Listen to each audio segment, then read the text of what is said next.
마태복음 28장 16절부터 20절 말씀을 한 절씩 교독하시겠습니다. 16절 말씀 제가 먼저 읽겠습니다. 11 제자가 갈릴리에 가서 예수께서 지시하신 산에 이르러 예수를 배웠고 경배하며 아직도 의심하는 사람들이 있더라. 예수께서 나와 말씀하여 이르시되 하늘과 땅의 모든 권세를 내게 주셨으니 그러므로 너희는 가서 모든 민족을 제자로 삼아 아버지와 아들과 성령의 이름으로 세례를 베푸라. 함께 읽겠습니다. 내가 너희에게 분부한 모든 것을 가르쳐 지키게 하라. 볼지어다 내가 세상 끝날까지 너희와 항상 함께 있으리라 하시니라. 아멘. 주님의 말씀입니다. 우리 가슴에 손을 얹고 믿음으로 함께 선포하겠습니다. 하나님을 만나면 살아납니다. 예수님을 믿으면 행복합니다.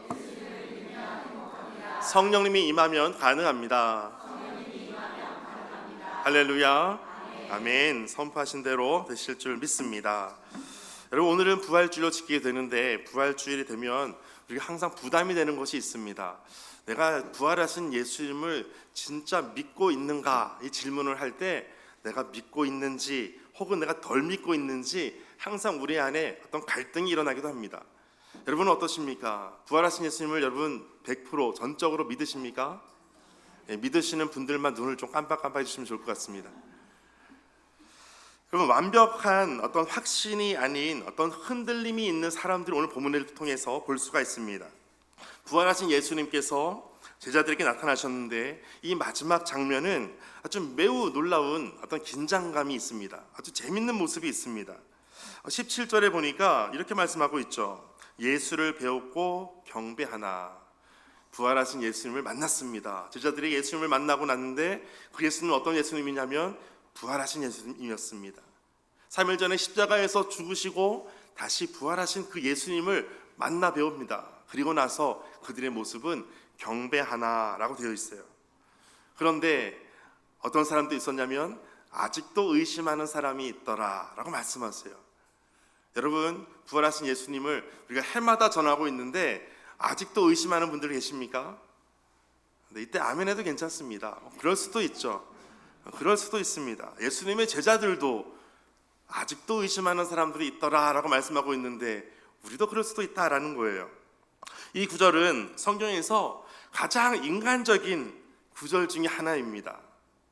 보통 여기에서 경배와 의심이 동시에 존재하고 있습니다. 어떤 예수님을 만났습니까?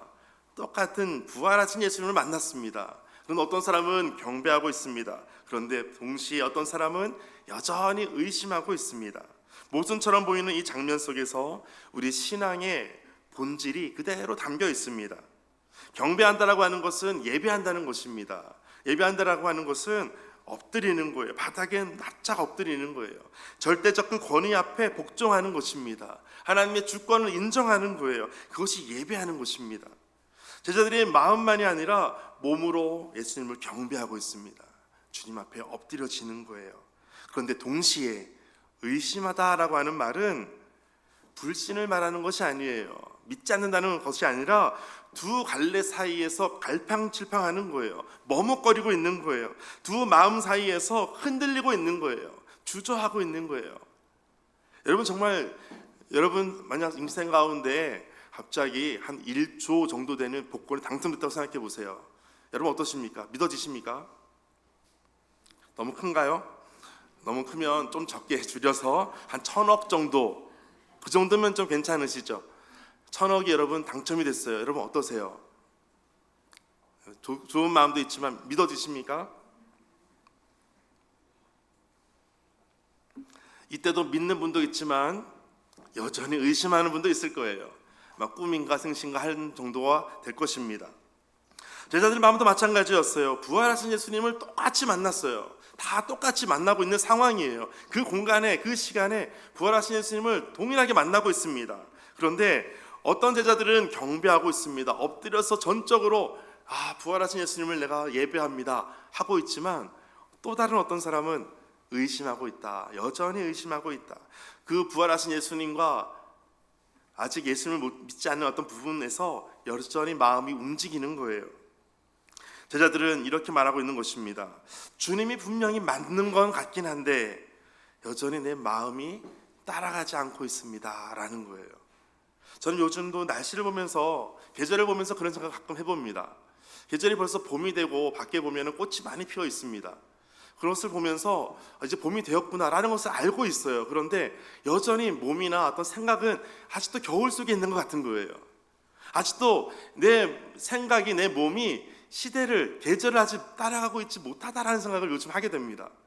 어느 순간 벌써 꽃이 피고 있고, 어느 날 공원을 나가보면 꽃이 너무 많이 피어 있는 거예요. 만개하고 있는 거예요.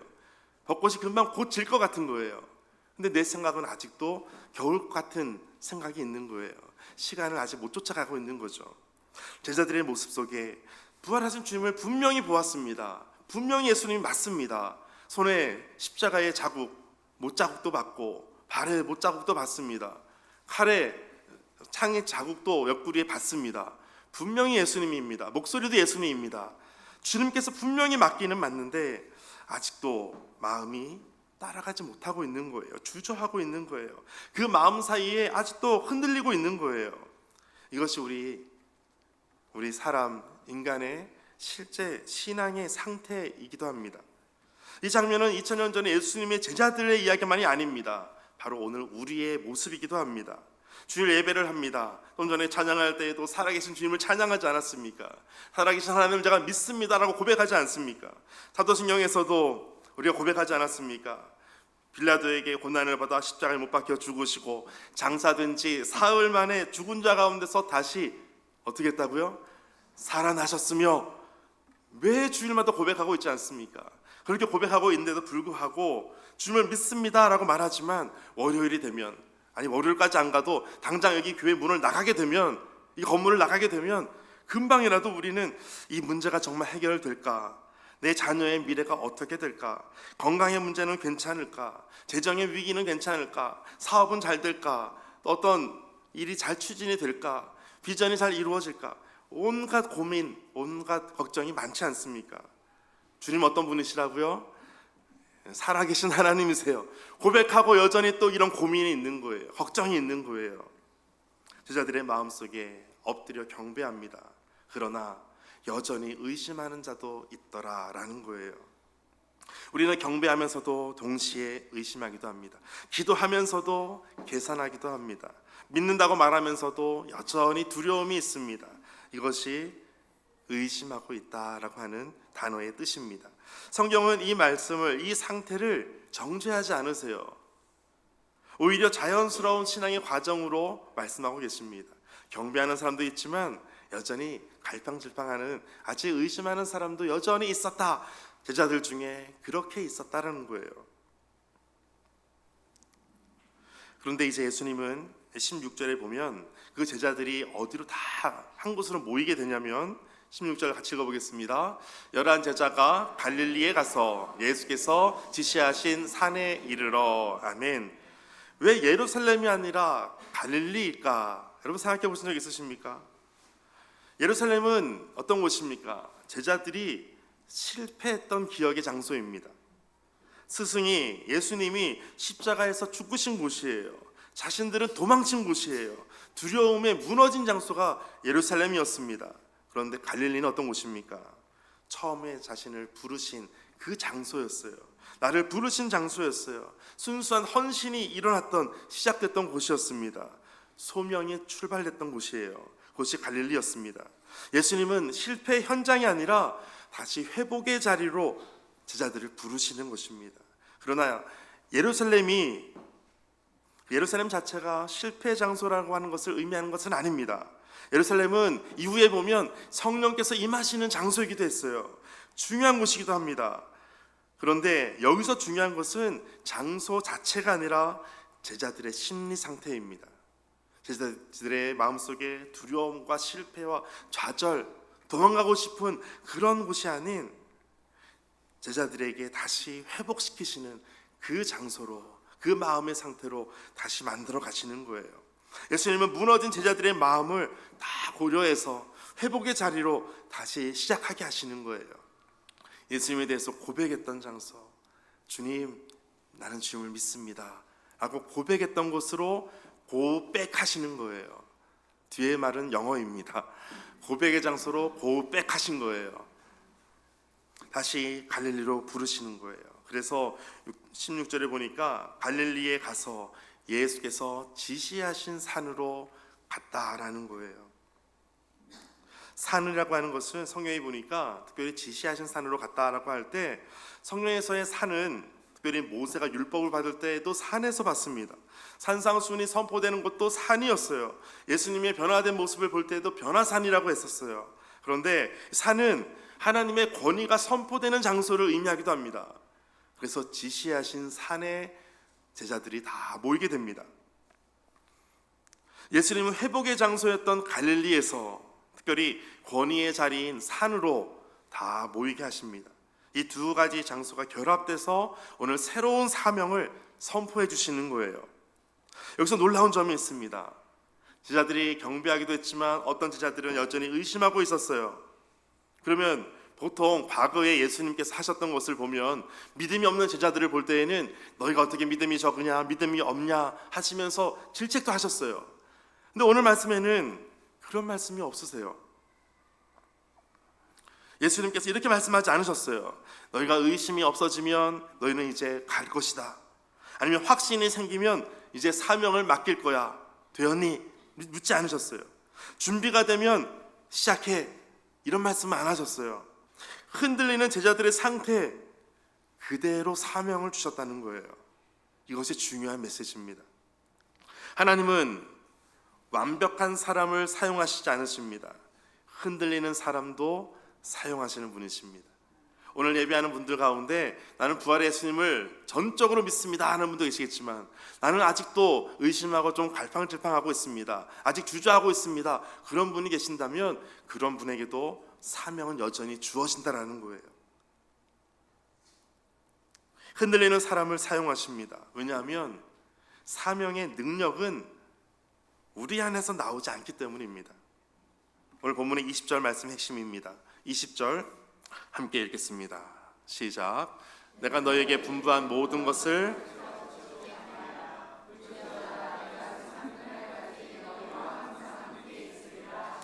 아멘.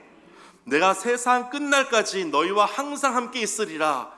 이 말씀이 의심하는 제자들에게도 필요한 말씀이었어요. 예수님께 굽혀 경배하는 자들에게도 필요한 말씀이 무엇이냐면 내가 세상 끝날까지 너와 함께 할 것이다 라는 거예요. 여러분, 우리 안에 의심이 생기고 아직 두려움이 있고 걱정이 있고 그래도 괜찮다는 거예요. 왜냐하면 이 사명의 근거가 나에게서부터 나오는 것이 아니기 때문입니다. 사명의 근거는 우리의 확신이 아니에요. 사명의 근거는 주님께서 나와 함께 하시는 것, 임재 동행에서부터 나오는 것입니다. 하나님께서 오늘 여러분 가운데 함께 하시는 줄 믿습니다. 그러면 내가 받은 모든 사명은 여전히 유효할 것을 여러분 믿으시기를 바랍니다. 우리는 흔들리면서도 순종할 수 있는 이유가 있습니다. 내 확신이 충분하지 않기 때문이 아닙니다. 우리가 걸어갈 수 있는 이유는 나와 함께 걷는 분이 확실하시기 때문입니다. 믿을 만한 분이시기 때문입니다. 내가 믿는 것이 충만한 것이 문제가 아니라 나와 함께 하시는 주님께서 믿음을 충만하게 주실 수 있는 분이시기 때문입니다. 내 믿음의 크기가 아니라 동행하시는 분의 크기가 우리를 걷게 하는 것입니다.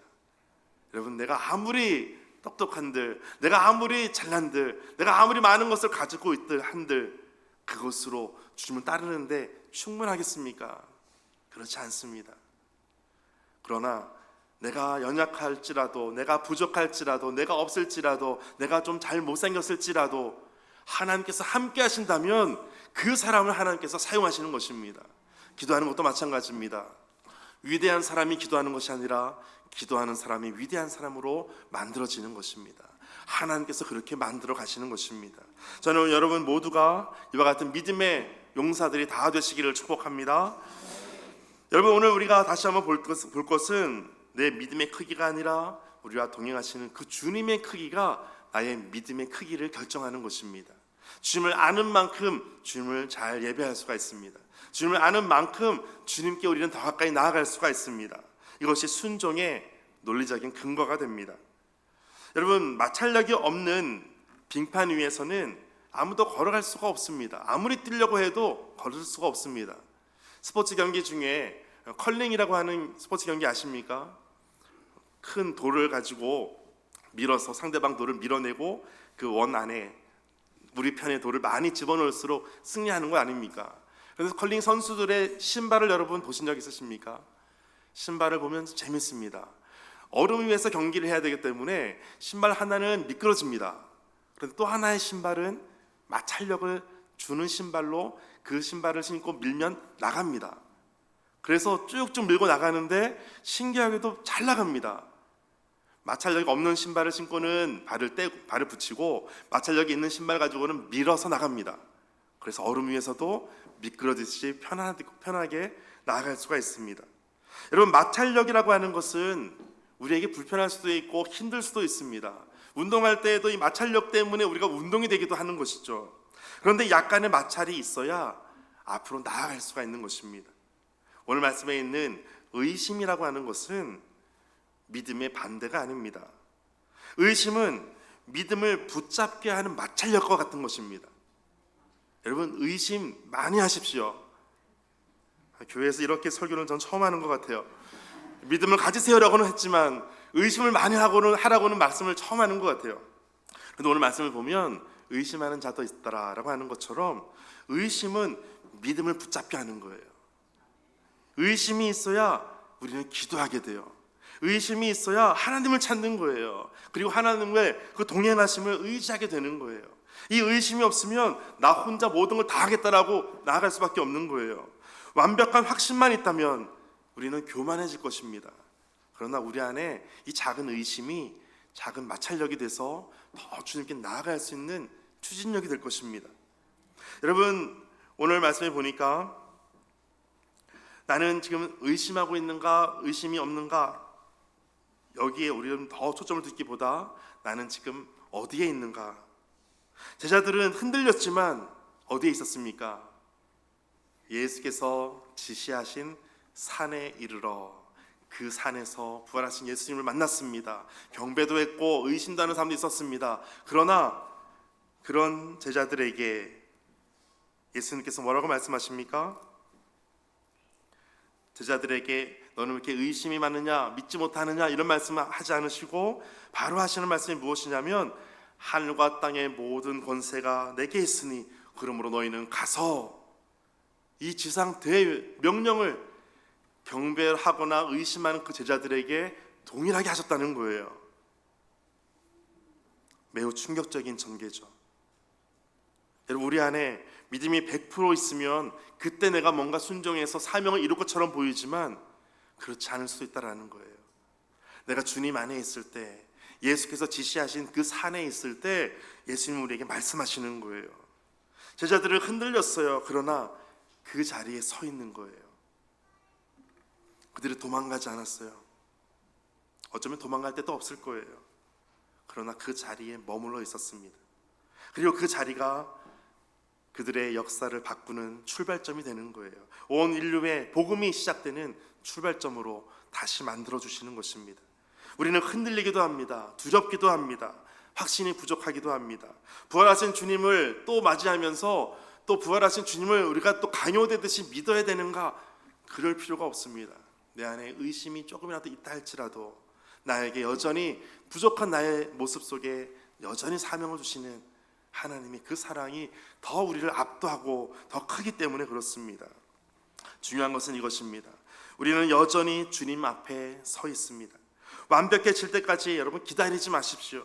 확신이 100% 될 때까지 미루지 마십시오.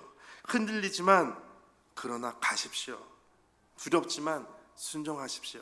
이것이 부활절, 부활의 주님을 만난 우리의 모습이 될 것입니다. 왜냐하면 내가 세상 끝날까지 너희와 항상 함께 있을 것이다 라고 말씀하시기 때문입니다. 이 말씀을 붙잡는 거예요. 이 말씀을 누가 하셨다고요? 예수님께서 하신 거예요. 그 예수님 어떤 예수님이십니까? 수식어가 붙어요. 부활하신 예수님이세요. 부활하신 예수님께서 내가 너와 함께 하겠다고 말씀하신다면 여러분, 내 부족한 것, 내가 아직 뭐가 없는데요, 나는 말을 못하는데요, 나는 아직 발걸음이 짧은데요, 키가 작은데요, 나는 몸무게가 많은데요, 몸무게가 적은데요, 핑계 댈 것이 없습니다. 나와 함께 하신 하나님이 계시면 우리는 모든 것을 할 수가 있다라는 것입니다. 여러분, 이 약속이 있기 때문에 완벽한 믿음이 아니라 동행하시는 주님께서 우리를 사명의 자리로 인도해 가십니다. 여러분, 학생들이 공부할 때에도 1등 하기가 쉽지 않죠. 2등 할 수도 있고요, 꼴찌 할 수도 있어요. 그런데 하나님께서 함께 하신다면 내 인생 가운데 새로운 일들을 하나님께서 보여주실 거예요. 그것이 믿음으로 보게 되시기를 축복합니다. 흔들리면서도 걸어가는 그 순종이 세상을 바꾸는 거예요. 세상을 움직일 수 있는 것입니다. 세상에 감당할 수 없는 믿음의 사람이 되는 것입니다. 세상을 움직이는 믿음이 오늘 예배하는 모든 분들 가운데 함께 하시기를 주의 이름으로 축복합니다. 오늘 말씀 가지고 함께 기도하겠습니다.